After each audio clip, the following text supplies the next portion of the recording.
ఇప్పుడే అందిన వార్త, మంత్రిని తరిమి కొట్టిన ఉద్యోగులు, రాష్ట్రమంతా షాక్ అంటూ వార్తలు అయితే వినిపిస్తున్నాయి. దీనికి సంబంధించి వివరాలు చెప్పడానికి వీడియో చేయడం జరుగుతుంది. చాలా మంది వీడియో వస్తున్నారు కానీ సబ్స్క్రైబ్ చేసుకోవడం మర్చిపోతున్నారండి. దయచేసి ఈ ఛానల్ సబ్స్క్రైబ్ చేసుకొని బెల్ ఐకాన్ ఆల్ మీద ట్యాప్ చేయండి. ఇటువంటి ఇంపార్టెంట్ ఇన్ఫర్మేషన్ మిస్ అవ్వకుండా మీ ఫోన్ నోటిఫికేషన్ రూపంలో వస్తుందండి. చాలా మంది మీరు చూస్తున్నారు కానీ లైక్ చేయడం లేదని దయచేసి లైక్ చేయండి. ఇన్ఫర్మేషన్ అందరూ రీచ్ చేసిన అవుతాం. మనం గురువారం నాడు తాడేపల్లిలో ఉద్యోగులు పోస్టల్ బ్యాలెట్ పోలింగ్ పాల్గొంటున్నారు. ఇంతలోనే కొట్టు సత్యనారాయణ అక్కడికి వచ్చారు. పోలింగ్ బూత్ దగ్గరికి వెళ్లే ప్రయత్నం చేశారు. దాంతో ఉద్యోగులు ఆయన్ని ఆపారు. ఒక అభ్యర్థి అయినటువంటి మీరు ఇక్కడికి రావడం కరెక్ట్ కాదన్నారు. దాంతో కొట్టు సత్యనారాయణ అహం దెబ్బతింది, అందరినీ లోపల వేస్తానని నోరు జారారు.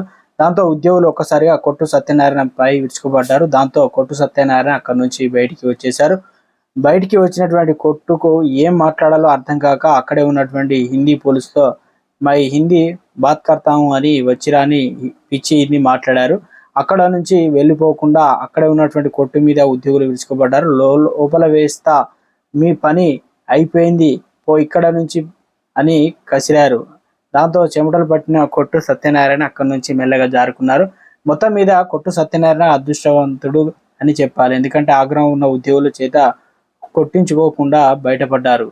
ఆంధ్రప్రదేశ్ రాష్ట్ర దేవాదాయ శాఖ మంత్రి ఎవరో తెలుసా? చెప్పలేరు. అయితే ఎందుకంటే జగన్ మంత్రివర్గంలో ఉనికి గుర్తింపు లేని అనేక మంది మంత్రులు ఆయన కూడా ఒకరు. కొట్టు సత్యనారాయణ ఏపీ దేవాదాయ శాఖ మంత్రి, తాడపల్లి శాసనసభ్యుడు. ప్రస్తుతం ఆయన అదే నియోజకవర్గం నుంచి వైసీపీ ఎమ్మెల్యే అభ్యర్థిగా పోటీ చేస్తున్నారు. అవినీతి అక్రమ సంపాదన విషయంలో అగ్రనేతకు పాఠాలు చెప్పగల స్థాయికి చేరుకున్న కొట్టు సత్యనారాయణ ఈసారి ఎన్నికల్లో కన్ఫర్మ్ గా ఓడిపోయే ఎమ్మెల్యేలో ఒకరు.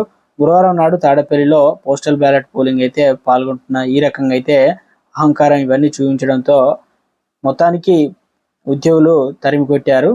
లక్కీ ఛాన్స్ ఏంటంటే ఇంకా అందరూ కూడా బయటపడ్డారు, అంటే కొట్టకుండా ఊరుకున్నారు, బయటపడ్డారు.